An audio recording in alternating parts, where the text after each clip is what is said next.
Everybody. So you heard my live stream yesterday. I basically explained every logical fallacy that justifies procreation. I know that live stream wasn't very interesting, but I think that it was important because it really does deconstruct every justification for procreation and exposes it as a logical fallacy. I am going to follow up by talking about Nietzsche again, but before I go down there line of thinking, I do want to basically explicitly explain why anti-Nazism is actually parental anarchy. I've said it before, but now I actually want to do a live stream and talk about it, um, and how anti-Nazism is actually the greatest threat to all forms of oppression, capitalism, statism, any form of extraction, any hierarchical structure. Like anarchy is the I mean, sorry, anti-Nazism is the ultimate threat. I would say anarchy is too, but I would say anti-Nazism is a little bit it's a little bit higher on the scale of resistance, and a lot of people are not recognizing it as such, and I'm not sure why, but I'm going to break it down. So let's start out by talking about the definition of anarchy. Anarchy comes from the Greek word anarchos, which means without rulers, and is a rejection of hierarchical authority as illegitimate rather than simply opposition to rules or structure. That's something that a lot of people get wrong because they think that anarchists are just against all law, like any type of lawful authority. We just want chaos. No, we're against illegitimate authority. We don't make assumptions about authority. You actually have to establish it. So basically, anarchy is based on the premise of the logical fallacy of assuming facts without evidence. Because a lot of people make this fallacy. They just assume authority without having any foundation for the authority, and anarchists reject this. And this is where there's an overlap between anarchy and antinatalism, right? So in a social contract, Jean-Jacques Rousseau observed that the family is the first model of all political societies, right? It's a prototype for all political authority. And I think I've talked about this before.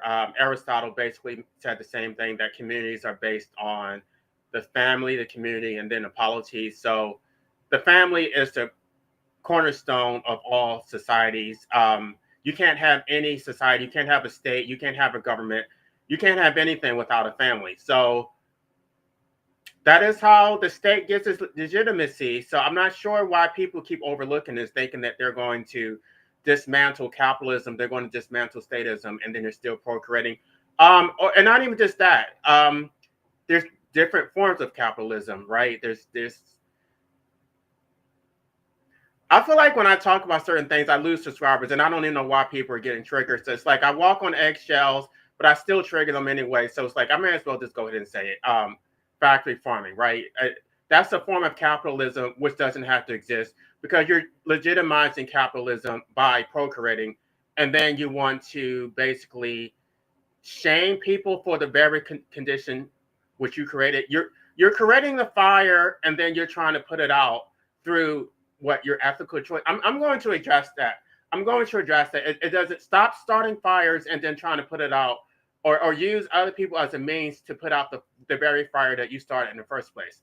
Um, so the consent principle of anarchy requires genuine consent, right, to those who are subjected to authority, right? The burden of proof lies on a person exercising authority. They have to justify and actually explain where they got their authority from, or what is the actual logical basis of their authority. We're not going to make assumptions. You have to actually prove it. What is the basis of democratic authority? It's not based on anything, which my book dismantles the legitimacy of democracy completely. It dismantles the legitimacy of procreation. I think it dismantles all authority which isn't reciprocal, that isn't voluntary. Like that.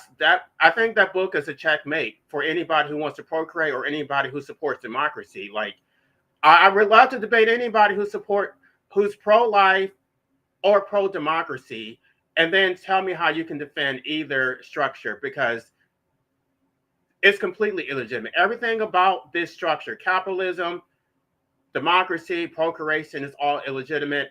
And that's fine. I mean, because somebody was recently telling me that they acknowledge that democracy is illegitimate. It's not really based on consent, but it's just the way things have to be. It necessarily has to be, uh, there necessarily has to be state violence in order to maintain order. So therefore, that means that it is legit. No, it's not legitimate. Like, I understand that maybe that does benefit you. Maybe you do think that we need to have state violence in order to maintain order. But that order itself does not benefit me. It benefits you.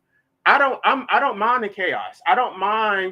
The I don't mind the state of nature, right? You're afraid of the state of nature. You're afraid of your own natural inclinations, right? Because you're afraid of others because you see yourself in others, and that's why you're afraid of the state of nature, because you're trying to protect yourself from yourself. Like you don't trust yourself to govern yourself. That's why you don't trust others to govern themselves. So you can't think for yourself, and therefore you need somebody to think for you, and you think that others are in the same situation. They're not. Some of us can actually control ourselves. Some of us have more restraint. Some of us would not harm others, even if you remove the threat of state violence. Some of us are moral agents. Um, there's some nuance in that, because I do take issue with the notion that we have a duty to be moral agents. I think if it's reciprocal, that is one thing. That is a legitimate social contract. These other duties which were placed on us by birth, those are completely illegitimate. You guys are going to have to read Appendix B of my book. Once Finding Gnosis gives, like, basically lets me know when he wants to review my book, I'm going to release it again for free. Um, Unfortunately, I think I have to do it again, make it available for free again, because I think that is the only way I'm going to get people to read it. It's going to be hard enough to get people to read it, even if I do offer it for free. It is a lot of material. It's over 400 pages long, but I do think that it is instructive, and I think it will actually change your way of thinking about life and democracy and capitalism and every hierarchical structure. Um, let's see who's here. Hi, Divine, Hazel, and Chickpea. Hello. By the way, Chickpea, I defended you yesterday. They were trying to say that you were bashing me for being gay. I'm like, no, that's not what she was saying. Like, she didn't know, but she wasn't bashing me. So yeah, I think they took that out of context. Anyway, let's keep going. Chickpea is not homophobic, y'all.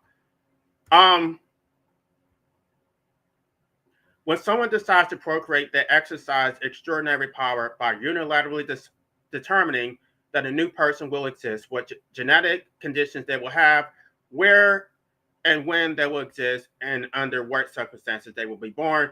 This is godlike authority. This is authority that really supersedes any type of authority that a king, a military, any there is no authority like that to create something from nothing. This is godlike authority. Um, the parent stands in a position of absolute authority over the most fundamental question possible, whether someone will exist. Every other form of authority operates on people who already exist. But parents alone exercise creative authority by bringing forth a conscious being who will be subjected to all other authorities. Now, when we talk about sovereign authority, like this, the sovereign authority of the state, in theory, it is possible for you to consent to sovereign authority. In practice, it's not. It's not. That's not really how it plays out. Nobody really consents to being subjected to state authority just by the fact that they were born. I think arguably you could make a case that you consent to state authority by immigrating to another country. maybe you could even argue by migrating to another state. I don't think that is legitimate either, because you have to live someplace. And if every state, there is no land that is that has returned to the state of nature. You have to live somewhere. So that's why I think that the whole, if you don't like it, just move to another state or just move to another country. I think that is a non sequitur, because where are you supposed to go to be free from state authority? There is no place for it. If you're Jeffrey Epstein, maybe you can find your own island, but no, it's not legitimate, because there is no place where you can go to actually be free. Um, the person who doesn't exist cannot negotiate the terms of their existence. They cannot refuse the imposition of life. And once they're here, they don't have the ability to to escape. And I know some people want to debate me about when I use the word humane. Maybe I need to be precise about the language, because apparently there's a disparity about what the word humane means when it comes to human beings. But everybody understands what humane means when it comes to animals, right? Everybody knows that there's a humane way for animals to be euthanized. But when it comes to humans, now all of a sudden there's all these equivocations about what is actually humane, that you can just Toyota Corolla yourself, right? A complete double standard that with no, okay, I'm not gonna go down that. Y'all know where I'm going. With no medical training, no knowledge, you're supposed to just do it. It's completely irrational. Um, when I say humane, I'm talking about with medical assistance. I'm talking about a safe way of doing that isn't going to be traumatic, without any risk of failure, without a risk of permanent debilitating injuries. You know what I'm talking about. You know exactly what I'm talking about, and you're gaslighting me. So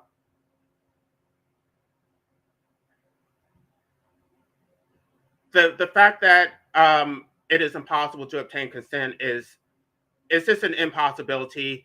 Um, it's impossible for you to consent to anything about your existence. At least the initial okay, I'm not going to make this a quick, y'all know where I'm going. I could talk about, we can debate whether you consented to continue to exist, which I would say you did not. My book argues that you do not.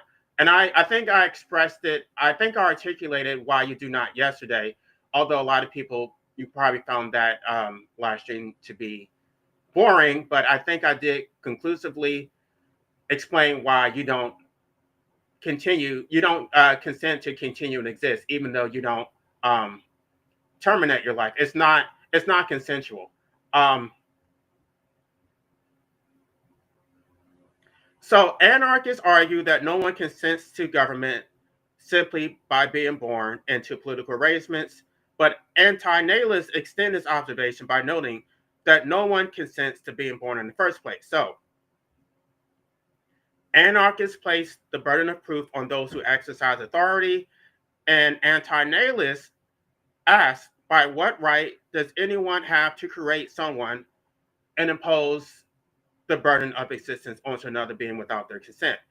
But society does not think that procreation requires any justification, any articulation of legitimacy, because it's just assumed, right? This is a logical fallacy. It's assuming facts without evidence. And this is how all authority is, it gets deeply entrenched, and it defends itself, and then it becomes circular reasoning that just because you have the ability to do it, or just because that's the way things just are, that means that it's legitimate. So it's this a backwards justification. Um, and I was just on a panel. I was just on Finding Notice's channel yesterday. We were talking about like people asking their parents, like, "Why did you put me here?" And I don't remember this guy, this Christian guy, making a whole bunch of non sequiturs. He was assuming that anybody who asked that question would necessarily be asking that question out of malice. Like, no, it's not out of malice. I didn't even know how to approach my parents with that question. I really was curious to know what their answer was, because the reason why you want to know that question is because people are constantly asking us, what do you want to do with your life? Why are you here? Like, it's just like, I don't know. I didn't create myself. Like, maybe I can go to the source of my creation. Maybe I can ask my actual creators, which, unlike this person, I'm going to acknowledge that my creators were my parents. It wasn't God. Like, he kept talking about God and ranting on about God without ever establishing that God actually exists. We were just supposed to go down his line of thought, and just for the sake of argument, I did humor him, and for the sake of arguing, though, let's say God exists. We've already established during that conversation that the Bible is actually it actually has a strong case for antinatalism too. The story of Job, the story of Jeremiah. He really had no response for that. So this is the reason why you got to know your stuff when you're debating people. At best, they can overtalk you. They can just try to change the subject, make logical fallacies. But when you know your stuff, um, they get and okay. And that conversation went left because he started talking about how I was blaming my parents for being gay, which I never said. So he had to make up an argument that I never articulated because he could not actually defend the arguments that I actually postulated. So the common justifications for the imposition of life is that it's a gift. I've already addressed these logical fallacies yesterday. The pleasure will outweigh the pain. It's natural. It's necessary for society to continue. Blah blah blah. Now let's get to this love justification because that was something that he also uh, postulated. He was saying that the basis of parental authority. Well, actually, he didn't say that. He said the basis of parental authority is that parents are protecting their children. So you have the parents have authority to protect the children because if they didn't, the child would touch the fire or do something that's not a justification for the original imposition. It's a post hoc justification. Um, I don't think he understood what my question was. And it's like I was trying not to be rude and interrupt him, but it's like, that's not what I asked. So you're going to take the next 15 minutes answering a question that I never asked. And then I have to wait till you finish to redirect you to answer my actual. I wish this was a court of law where I could just object. Objection, non-responsive. Anyway, let's keep going. So a lot of people will claim that the basis of parental authority is love, but it's impossible to love someone who doesn't exist. Love requires an object. You cannot have a relationship with nothing, and a non-existent being cannot be the object of love. At the moment of conception, there is no actual person in love, which means whatever feelings the parents have are directed towards the idea of a person rather than an actual person of their own autonomy, like their own autonomous existence, right? So when parents claim to love their potential child, they actually they're actually loving themselves. They love. I know this sounds kind of callous, but I'm just basically making a logical argument of what would flow from what they're actually saying. What they actually love is their own genes. They love their own gene expression in that child. They love their own hopes and dreams projected into that child, their own desire for meaning and legacy, their own need for validation, their own anticipation of fulfillment, their own image of what parenthood will mean for them. Um, I really don't think there's any way to negate this because, again, you can't love someone who doesn't exist. So, and I know they'll say that they love. I'm not going. I'm not going to be so callous to say that they don't actually love their children after they exist. I'm sure that they do, but I'm talking about the initial imposition. Um, the parent is loving a projection of themselves, an extension of themselves, a fantasy version of themselves as a parent, and the parts of themselves they imagine through the child. The child is created to serve a mirror for their own instrumentation, creating another conscious being to serve as a reflection of themselves, to validate their existence, to extend their ego beyond their lifespan. They don't procreate to give love to their children. They procreate to receive love, meaning validation and purpose. They create a being to serve their emotional needs. Any love they develop only, the love that they feel develops only after the child exists and begins fulfilling their pre-existing needs. This makes the relationship transactional. The parents impose existence to meet their own needs, and wherever love follows, cannot retroactively transform the original imposition into an act of love. At best, parents love their biological children after their children have validated the parents' existence and choices. some people will claim that um, sorry, the the fact that it is impossible to love a potential child is basically a false justification.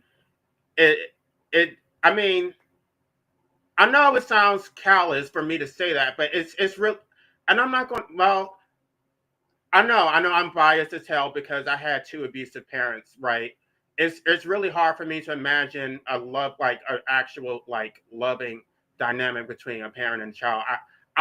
Well, that's not true. I did have a grandmother who loved me. She did. My parents absolutely did not. Um, so I guess I could imagine it, but it's still transactional. It's really like they're going to get their cut before you get yours. Um, so one of anarchy's key functions is to make visible authorities that have become so normalized that we no longer see them as authorities at all. They're just like we see the state as not needing to justify its authority. Like the law is just a law. You should just accept it because it just is. And because it's been so socially accepted, it's basically too late to try to question the legitimacy of state authority. And it's the same thing with parental authority. You can't question it. It just is, right? Um,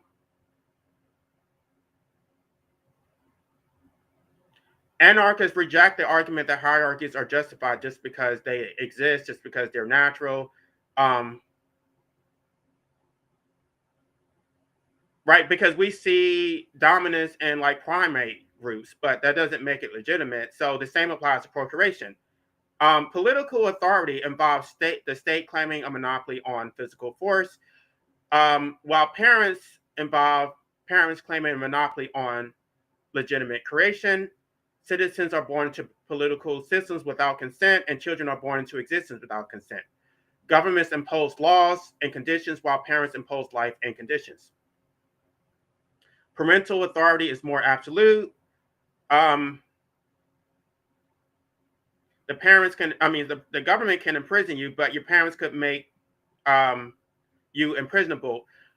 Like basically, because the parent they created you in the first place, that was the condition which enabled the state's authority. So yeah, the state can throw you in prison, but that only happens after you were created. So as I said, Rousseau articulated that the first model of political societies is the family. Um, Once you accept that parental authority is illegitimate, everything that flows from it is illegitimate. If your parents had no right to create you, um, then they also had no right to impose on you citizenship in any particular nation state, to subject you to laws, to taxes, to institutions, to a specific language, to a specific culture, to social norms, to a particular historical moment with unique constraints, to genetic inheritance and all predispositions. I've already talked about this extensively in my book. Um, the state cannot create subjects. It requires parents to supply them, right? The parents are the ones who create the taxpayers, the people who serve in the military, the people who are subjected to regulatory control and constraints, the people who get subjected to traffic citations and harassment from the state. Um, so parents are the ones who provide state legitimacy, right? Um, Society needs more human beings in order for it to function. So, and to maintain this order, you need a growing population. This is the reason why they talk about the declining birth rates, how it's such a threat to society. Um, let's see if I have any comments before I keep going.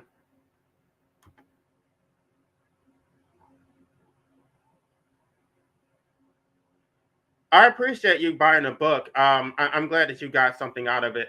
Again, I'm going to make the ebook available for free because I do think that it is like it.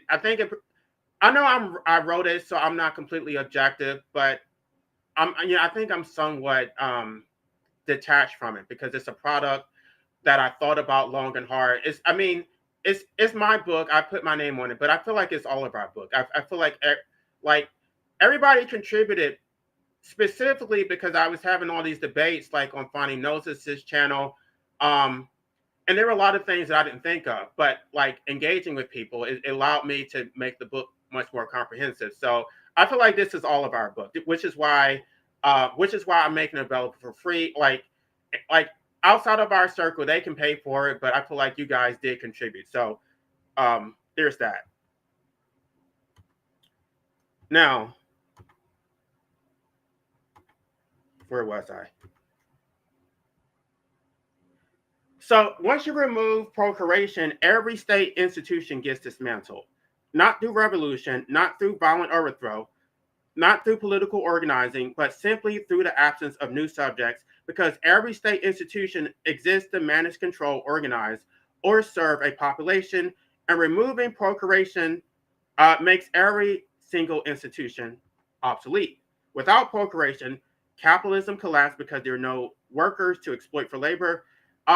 There is a caveat to that, which is AI, which I've addressed in chapter 7 of my book. No consumers. Well, they can't really eliminate the need for consumers, so they can eliminate the workers, but they can't really eliminate the need for consumers to sell products. No renters to extract housing from. No debtors to trap in loans. No wage slavery with people forced to sell their labor to survive. No accumulation of wealth. Um, It would actually end factory farming, by the way, for the vegans here who think that they're going to procreate their way to animal liberation. It absolutely makes no sense. Without procreation, factory farming ends because there is no demand for meat or dairy products, no human population requiring industrial scale food production. Billions of animals are never brought into existence for slaughter, and the greatest source of animal suffering in history simply stops. Right. So you can take your half-hearted aestheticism approach of just changing your diet while still procreating. I'm going to address that in detail. Why that doesn't make any sense. It's not possible. I understand that your intentions are noble, but you're not actually accomplishing your goal. Just if you're procreate, I respect the vegans who are abstaining from procreation and on a plant-based diet. But if you're just on a plant-based diet and you're procreating, that defeats the whole purpose of going vegan. Without procreation, every hierarchical structure dissolves into patriarchy. Excuse me. It dissolves. So that includes patriarchy. It includes racism. It includes class systems, ableism, religious oppression, educational hierarchy, healthcare exploitation. Right? Every form of exploitation gets dissolved if you stop procreating. It saves the environment. Without procreation, environmental destruction ceases because human activity, which causes the climate crisis, will end. No pollution, no fishing and shipping, no species extinction from human activity. They always want to talk about conservation. They never want to talk about procreation, right? It would end all war. All war ends because there are no soldiers to recruit, no nationalism with populations to pit against each other. Antinatalism is the ultimate abolitionist strategy because it does not reform oppressive systems or destroy them by force, but simply allows them to become obsolete by removing their human infrastructure. It is abolitionism in its purest and most complete form, the end of all subjugation, exploitation, and domination achieved not through confrontation, but through the cessation of procreation.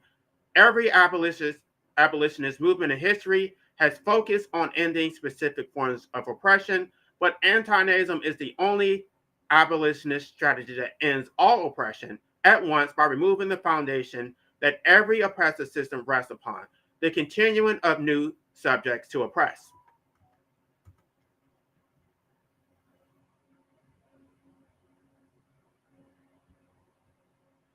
Anti-nazism is a threat to all power structures in a way that armed revolution um, cannot pose a threat, because protests can be dispersed, reforms can be reversed, and the refusal to create new subjects is unstoppable.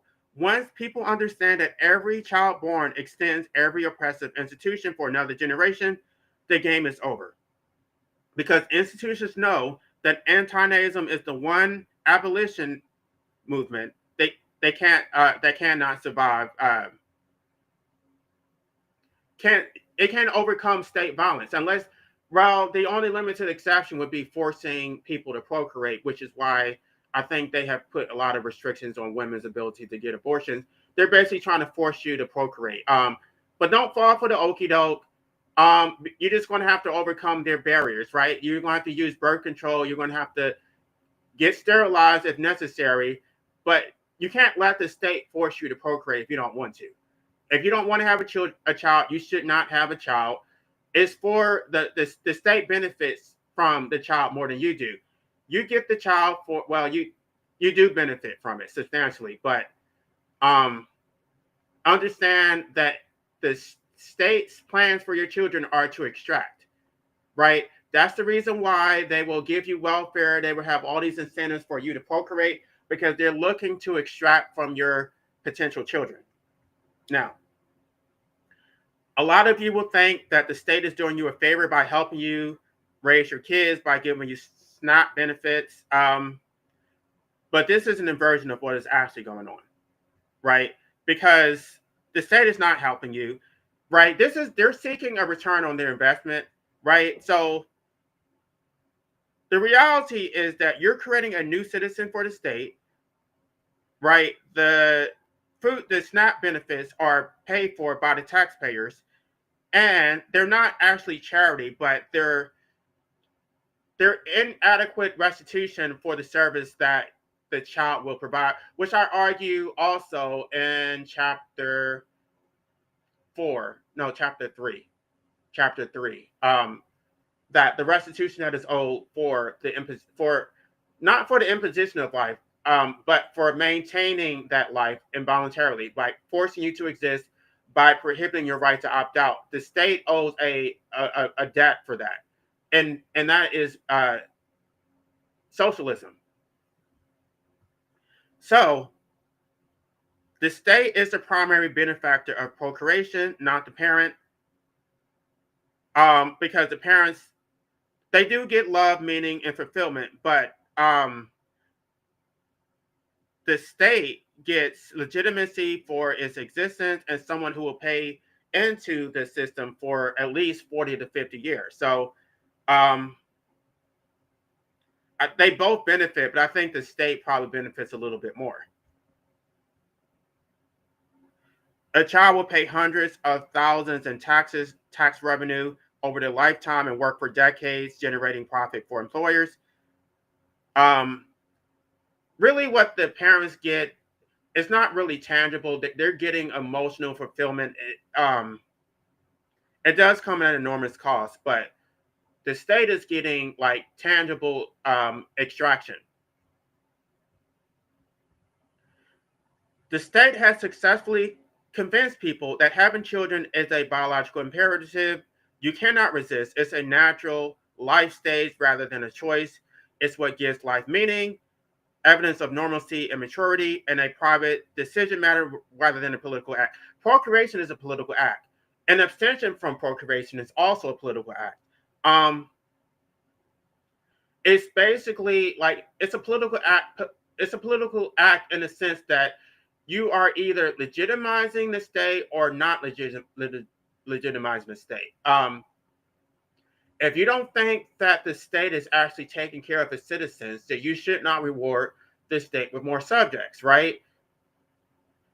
Stop rewarding the state for something that it has not earned. The state is not taking care of us. The state is oppressing us, exploiting us. We don't even have any rights. I also explain that comprehensively in my book. We have rights on paper, but they're not enforceable.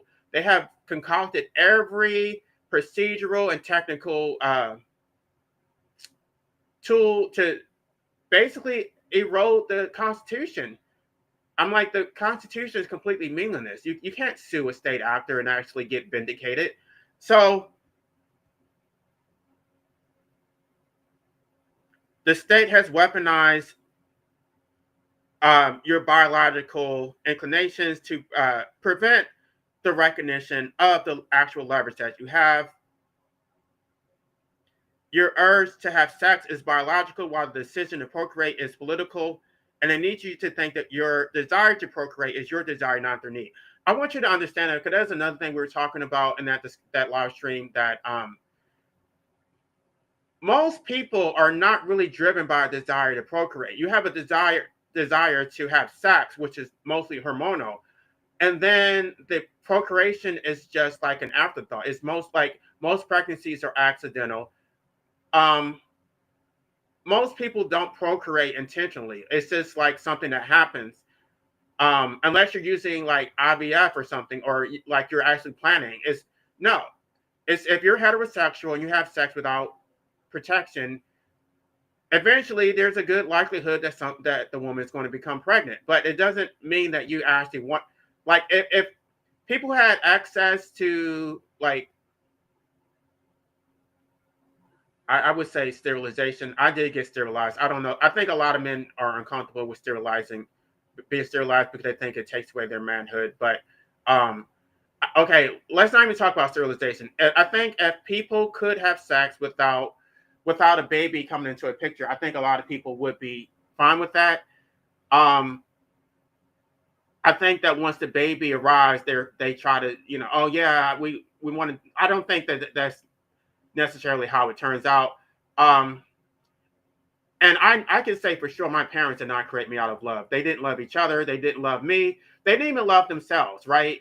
They didn't even love themselves. So like that, I was supposed to fill the void to give them love, which they could not create for themselves.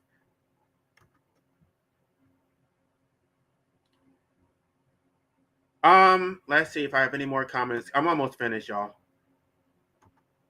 Yeah, it is. It is a lot. It's a lot. And I'm sorry. The only thing I wish I could have done differently, I think the bullet points when you convert it on Kindle Create, the bullet points don't line up the same way. So what I tried to do is I took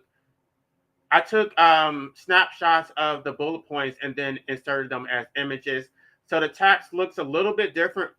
Like the bullet points look different from the other text, but it was the only way that I could get them to line up. But I think the actual arguments are solid. I'm actually looking forward to having somebody actually read it, and then I can actually start debating people. I'm glad that you are reading it. I really appreciate everybody's support.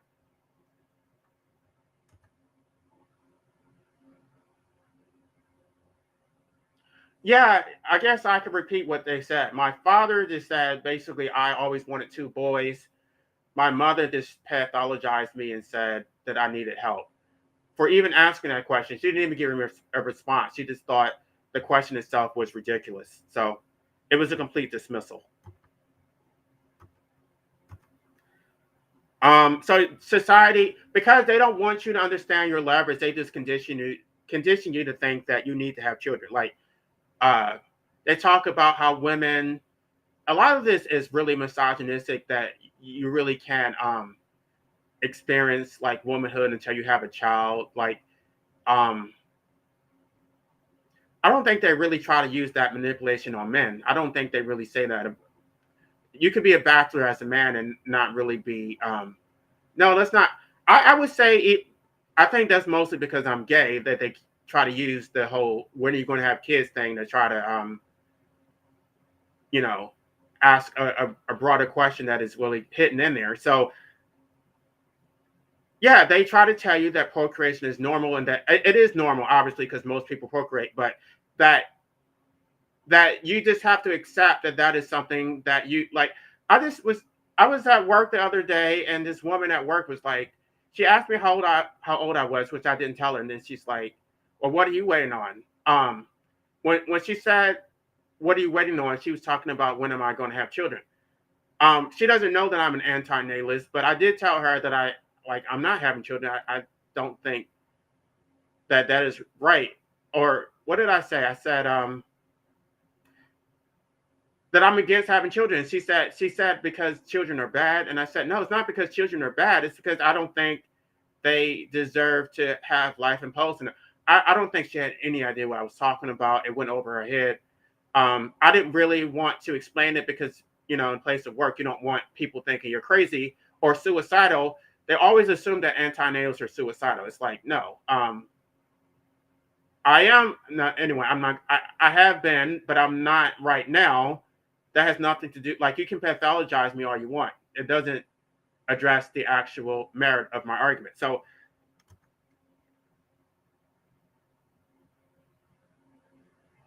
you do face social ostracism for refusing to procreate. You do face psychological pressure. They'll tell you that you regret it. Um, they never talk about the people who regret having children, though, right? There's a lot of people who regret. I mean, you can't say that because who wants to say that they were? It's not that you hate your children, but you regret the so-called sacrifice you have to make. Like it can really steer your life in a completely different direction. And then you may be attached to someone who you don't necessarily like, right? You may, just because you have a child with someone, you may not actually get along with the other parent, and you're going to be tethered to them for at least 18 years. So let's talk about the declining birth rate. So when we see the declining birth rates, we see the mass slip of the master state, right? We see them expose their dependence on human capital, is what I'll call it, right? Um, because then they start panicking, right? They spend billions on pro-natalist policies. They start restricting women's access to abortions, right? They get alarmist. They get their think tanks to try to solve demographic crisis. They talk about economic collapse. There's media campaigns promoting parenthood, blah, blah, blah, right? So declining birth rates are the state's existential crisis. And then we can look at examples like South Korea, where their birth rates dropped to 0.072%.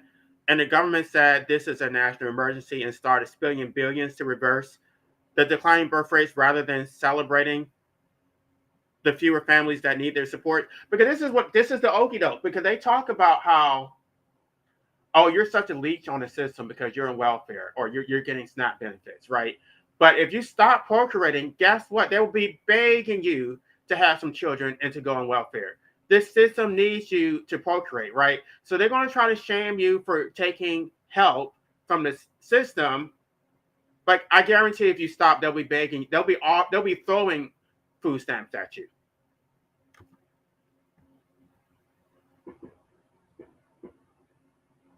The state would not be happy if people stop procreating, even though they say that. Even they talk about how you should be responsible, you should stop having babies you can't take care of. This is not true. Every state, regardless of its ideology, is pronatalist, right? Because when birth rates drop, when they decline, capitalist extraction declines, right? Government authority declines. Like the whole system needs you to continue procreating in order for them to extract. They will never admit this. They're going to. I don't even know what their justification is for telling people to procreate. Like, just admit it. Just admit that you need your legitimacy comes from having more people to oppress and to enslave. I don't. When they try to shame the cat ladies, I want you to understand why they're doing that. They're shaming the cat ladies because they're trying to bully you into procreating, but they don't actually want to pay for it, right? They don't actually want to create incentives. They don't actually want to give you health care or housing or anything, right? You can say a lot of things about Germany, how Germany was authoritarian, but one thing I can say about Germany is they actually did remunerate women for pregnancies, right? If you got pregnant, you got rewarded for it.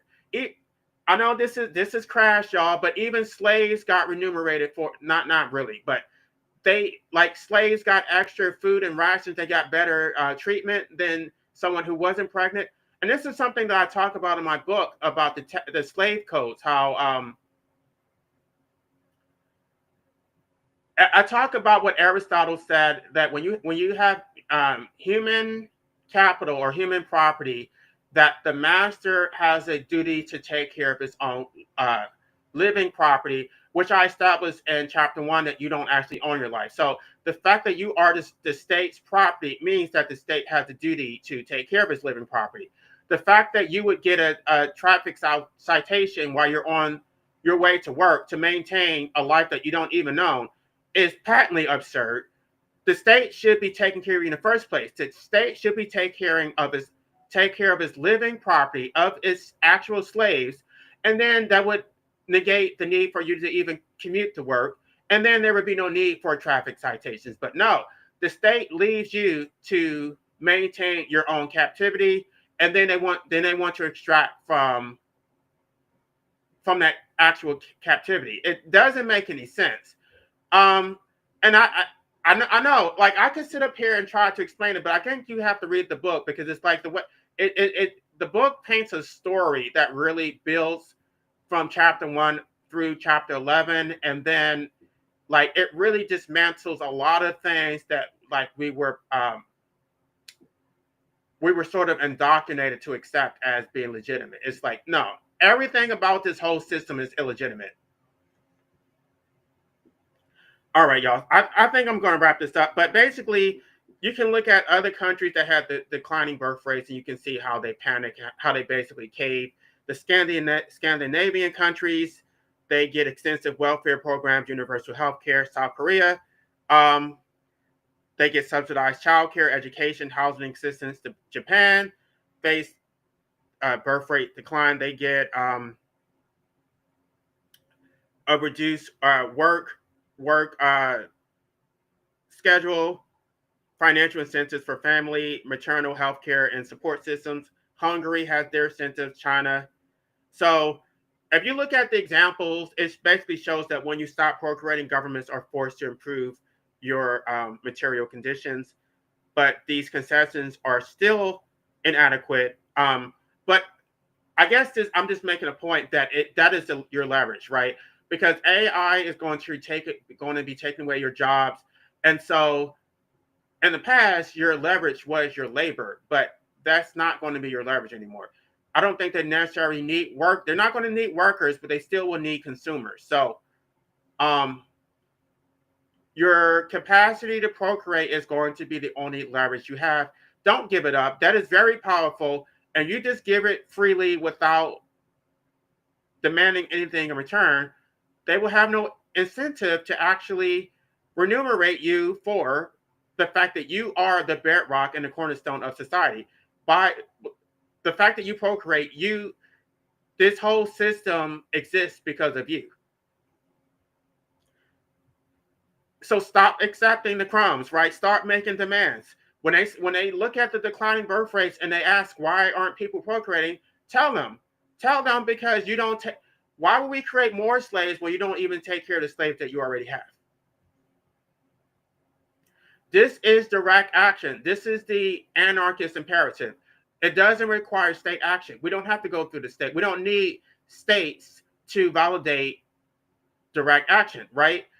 We don't need the state to validate our refusal to procreate. This is a consequence that exists independent of government. This is something that the state cannot curtail.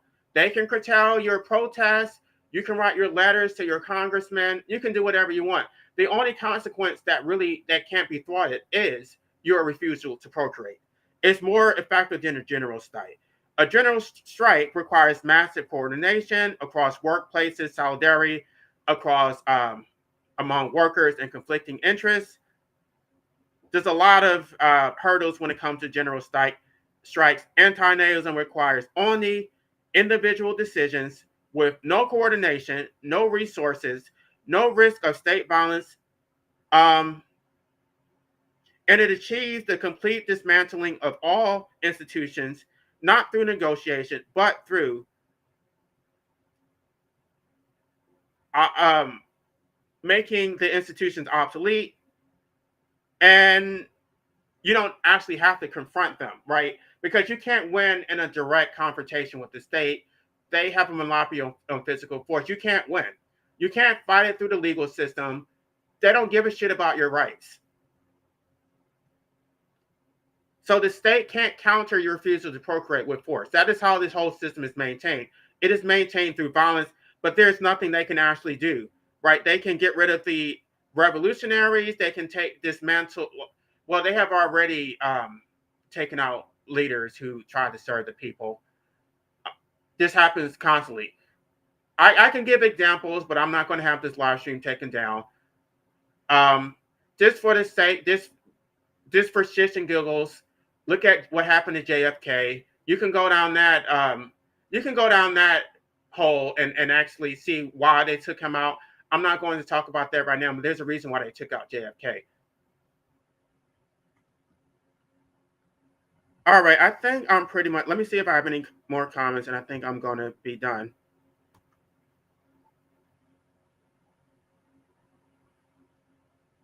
Right.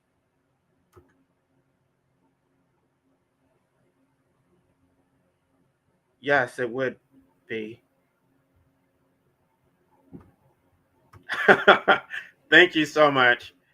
Um, right. So basically, the whole purpose of that book is I'm trying to weaponize anti-natalism into a political strategy, um, and it should not be purely academic. It really should be mobilized and galvanized. When you ask, like, I think the reason that anti-natalism isn't growing because it has limited utility. We're only talking about the ethics of procreation. We're not talking about it as a political tool. It's yeah, I think that anti-natalism needs to be brought out of the academic discourse and brought into political discourse. All right, y'all. I think I'm pretty much done. Um, so basically, don't give up your leverage. Like procreation is the only leverage that you have left, and I'm not sure why people don't recognize their power that they have. They do. They have a lot of power. It is the most revolutionary act that you can possibly imagine. Um, I'm trying to make sure that I didn't leave anything out. Right. I guess let me go back to the original title. So the reason that I did this is to um, make the case that anti-natalists are already anarchists, right? When someone concludes that procreation is unethical because it imposes existence without consent, they have already accepted the core anarchist principle that exercising authority over others without consent is illegitimate. They have simply applied this principle more consistently and more radically than most self-identified anarchists. So I want you to know that an anti-natalist by definition is probably more radical than any traditional anarchist. Like what you're doing is far more revolutionary than just like talking about dismantling the state. Like you're actually dismantling the state. You're just by not procreating that single act. I know it takes a lot of people to do it, but it is powerful.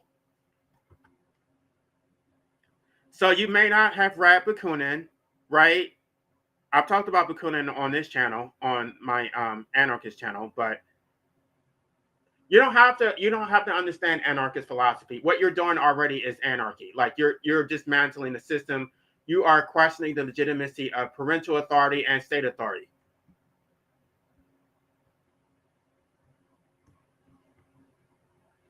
So you're practicing anarchy whether you recognize it or not.